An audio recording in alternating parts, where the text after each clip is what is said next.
ଆସ ପିଲାମାନେ ଆଜି ଆମେ ଐକାର ଯୋଗ ଶବ୍ଦ ଗୁଡ଼ିକ ପଢ଼ିବା।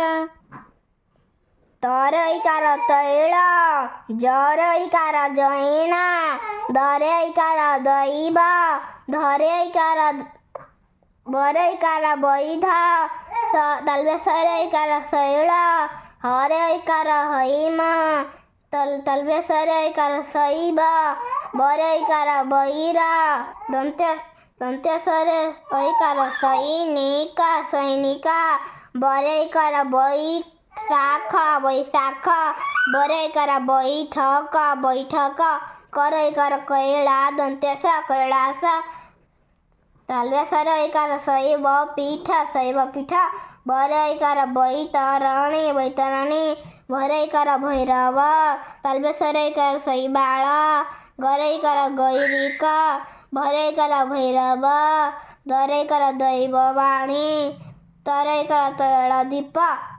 ସୈନିକ ହେବାରେ ସୈନିକ ହେବା, ଶୈଶବ କାଳରୁ ପଣ ରଖିବା, ଶୈବ ପୀଠେ ଯାଇ ଦୀପ ଜାଳିବା, ମାତୃଭୂମି ପାଇଁ ଜୀବନ ଦେବା।